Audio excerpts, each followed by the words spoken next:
ከተፈጥሮ ፍቅር ወደ ስራ ዕድል ፈጠራ ወጣቱ ባለራዕይ ዘይነዲን አብደላ ታታሪነትና ለተፈጥሮ ያለው ጥልቅ ፍቅር ተደምረው ስራ ፈጣሪና ለብዙዎች የለውጥ ምሳሌ ያደረጉት ወጣቱ ዘይነዲን አብደላ አዲስ ተስፋ እየፈነጠቀ ይገኛል። ለተፈጥሮና ለእጽዋት ባለው ልዩ ፍቅር የሚታወቀው ዘይነዲን አብደላ ከልጅነቱ ጀምሮ ቅጠላቅጠሎችን የመንከባከብና የተጎዱ ችግኞችን የማዳን የተለየ ስሜት ነበረው።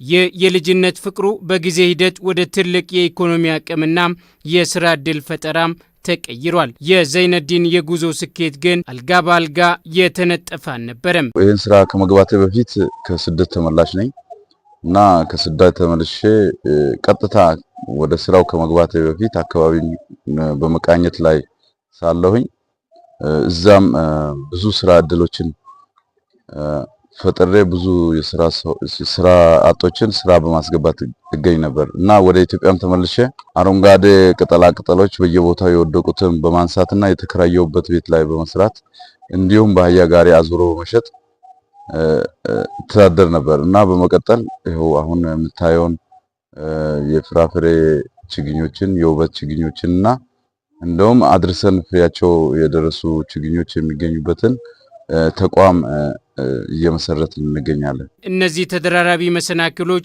ተስፋ ሊያስቆርጡት አልቻሉምና ይልቁንም በጽናት በመስራት ራሱን መለወጥ ብቻ ሳይሆን ስራ አጥ ለነበሩ በርካታ የአካባቢ ወጣቶች የስራ ዕድል በመፍጠር ለውጥ እንዲያመጡ ምክንያት መሆኑም ችሏል። ብዙ ለምጃለሁ። ችግኝ እንዴት እንደሚፈላ በዚህ እድሜ አውቃለሁ። በማይሆን ቦታ ከመወል እዚህ ስራ እየሰራው እየዋልኩ ነኝ። በራሴ የተጠቀምኩት ስራ ሰርቼ ዶሮ፣ ፍየል ሁሉም እየገዛው ነኝ። አሁን የራስን እንትን ያልኩ ነኝ።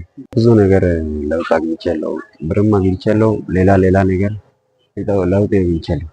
ዶሮን ጀምሮ እስከ ፍየል እስከ በግ እስከ በሬ መሆን ደርሻለሁ። በፍቃስ እዚህ በመሰራት ያው ብዙ አመት ፍሬ ስተች ግን ያው ትንሽ አመት ሊሰጥ ፈልገን እና ከሱ ጋር ያው ስራ ያለው ስራም ተሳትፌ አግኝቼ ነው። በጣም ጥራት ያለው ስራዎች አሁን እንደ አካባቢ እየተሰሩ ነው ያሉት።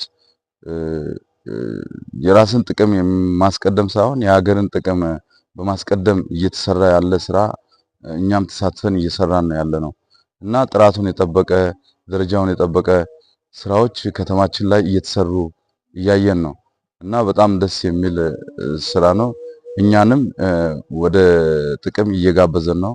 እኛም እየተለወጥንበት እየሰራን ነው የምንገኘው። አሁን ላይ የአካባቢውን ወጣቶች እያገዘ የሚገኘው ዘይነዲን አብደላ የወደፊት ራዕዩን ይበልጥ በማስፋት የተለያዩ የእጽዋት ዝርያዎችን በሰፊው በማምረትና በመሰብሰብ ወደ ውጭ ሀገር የመላክ ትልቅ አገራዊ ራዕይ ሰንቆ ሌት ከቀን እየሰራ ይገኛል። በጉዞ ታዲያ የሚመለከታቸው አካላት ድጋፍንም ይጠይቃል።